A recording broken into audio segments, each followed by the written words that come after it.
Hello guys, this is Pierre Noizat with me.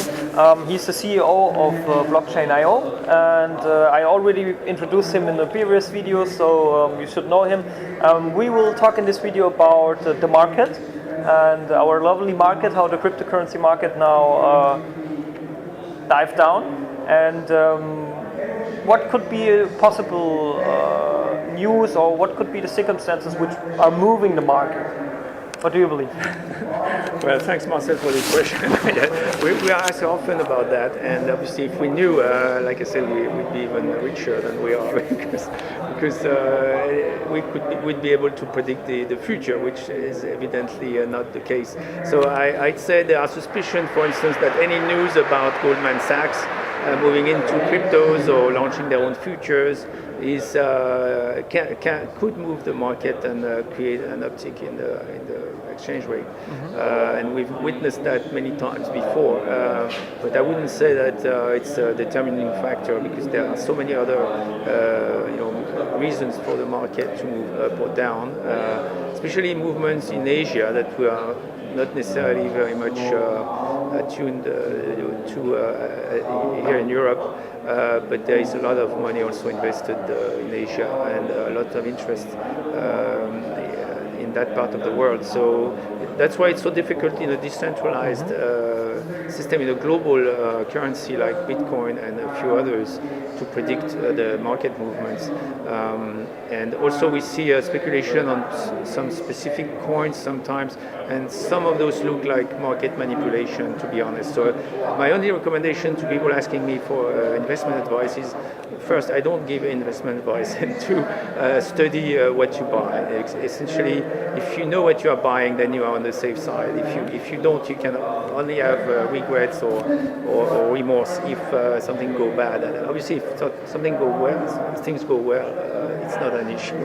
No. And you don't need me.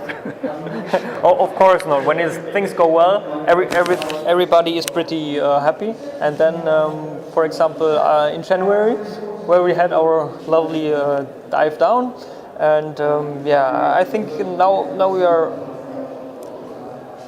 I think we were in a downtrend. We could broke these, but I'm not 100% sure. For me, it's still not in the safety zone.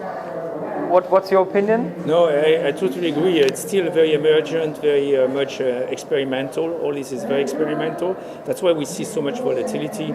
For instance, there could be even seasonality in the fluctuation of the rates, because you have the tax period, and you have also Bitcoin is used also, or cryptos are used also as an edge with other assets. For instance, people in the stock markets have their own seasonality, and I think that has impact on cryptos as well. So all this is still very complex, and because the volumes are still very low, it's very small compared to other financial assets, that's why the movements are so big. It's still very volatile, and Bitcoin is only getting less volatile these days, perhaps because of the futures contracts. But all the other cryptos are still very volatile, and I think we're going to see a lot of fluctuation still in the next few years.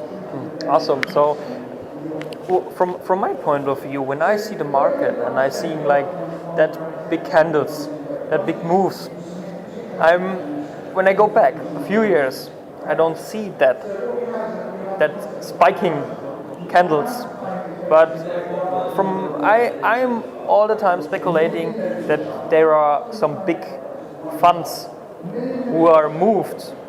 Is my point of view, because see the market, we were going down, and then boom, we should do through the roof. Yes. And then we started to go up again. So it looks to me like a bit like a manipulation, but what do you believe? Are the whales with big bags maybe moving market, or? Yeah, I think there is so much information asymmetry these days between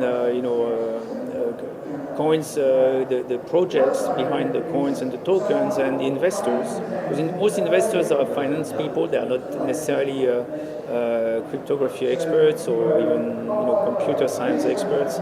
So that's why there is so much information asymmetry, and that's why you see such big movements on some weird tokens or coins, and that creates a broader movement on cryptos. Because that drags up or down the other cryptos when one is going up or down. So again, that's so much at the experimental level yet that it's hard to predict the movements. And clearly, there are opportunistic investors that look for downturns in the market for as a buy opportunity, and they accumulate cryptos during the downturns, and then just sit and wait for the market to recover. Each time the market recovers and goes even further than the previous time. That's what we are witnessing. I think it's very reasonable to expect the price of a Bitcoin to go again 10 times what it is today. It's very possible. I'm not saying it's likely, I'm just saying it's possible. And we'll see what happens. Yeah, well, everything can be possible. What's your point of view about regulations? What do you think can it do to the market on impact? I think the regulators and the bankers, because mostly regulators are linked to the banking industry. In fact, most of them have a banking background, and there is a system of revolving doors between banks and regulators. So I would say their strategy is to delay the adoption of cryptos. Essentially, they know it's unstoppable, or someone must have explained to them that it's unstoppable, like the internet or the web was unstoppable for the media industry. Just the same, the Bitcoin and cryptos are unstoppable for the banking and finance industry. So just trying delay tactics to retain their privileges for as long as they can. That's really what the name of the game is today. So they are putting all sorts of hurdles. Some regulations are reasonable, just like those that try to prevent money laundering, for instance. That's typically a reasonable regulation.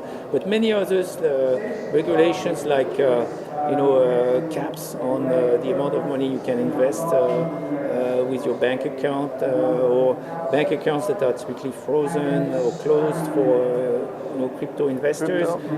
Those are unacceptable behaviors on the part of the banks and should be punished. If they are not punished today, like I said, it's because there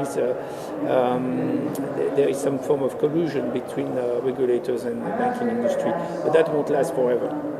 So yeah, I really also don't like it, and they have to be punished when they regulate or when they close bank accounts. Even some of my transactions were blocked, and but that's another topic. So from your point of view, it's not likely that regulations could move or crash the market when they, for example, say, okay, we block every transaction from a bank account to an exchange, for example. Yeah, that would only be a boon to decentralized exchanges in this case, or local Bitcoins type of approach. So I think it will only drive illegal usage of the cryptos and just prevent honest people from using cryptos. And so obviously that's what regulators would want to do, but like I said, it can't last forever. You cannot just... the same applied, if you remember, maybe you're too young, but if you remember the cell phones went through the same phases where at first the telcos, traditional fixed line telcos would say, well, it's going to be used by terrorists or whatever, and or by only very few people, very specialized, like emergency doctors, etc. It doesn't make sense for very long. I mean, you can say that for a few years, but after a few years, it just looks silly. And I think that's really what's happening with cryptos. It's the same as with cell phones.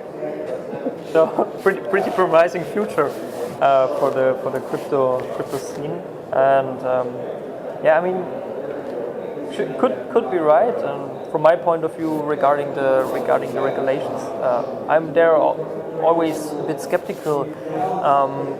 with how much power they will move into the regulations. Yeah, and for example, ICO, they could kill ICOs within seconds. They could simply say, okay, only with investment accredited investment letters, like in the US, and then mostly ICOs. Absolutely. If Europeans were to do this, European regulators were to do this, they would shoot themselves in the foot, because really what ICOs do is enable French and European entrepreneurs, German entrepreneurs, Dutch entrepreneurs, to raise amounts of money that previously could only be raised in the Silicon Valley.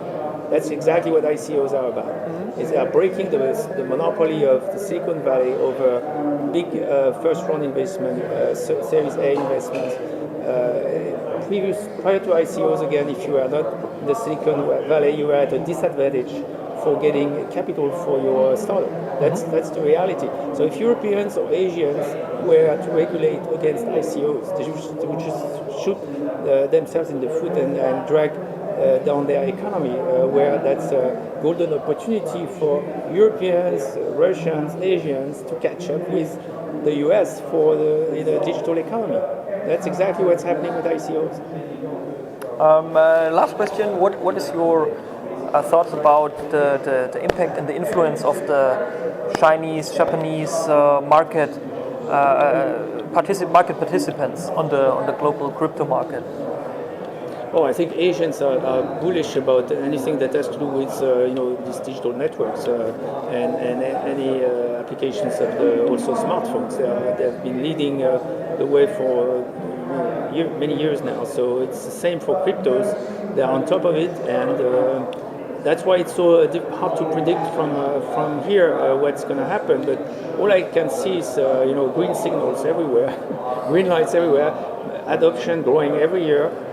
So we are perhaps today below 5% of the population, knowing or using cryptos. Until we reach 15%, we are still in the early adoption mode. So that's again 3 to 5 years of early adopters, and after 15% adoption, you get to mass market.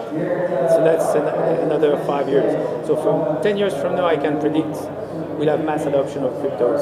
I am all certain of that, looking at the timetable, the time scale for previous innovations.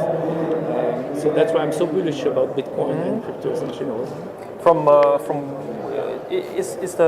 These numbers are based on your own research, or is it? Yes, research of many people about the history of disruptive innovations. How long it took for these innovations to come to mass market adoption, and if you are looking at the numbers, Bitcoin and cryptos are very much in line with the past performance of disruptive innovations.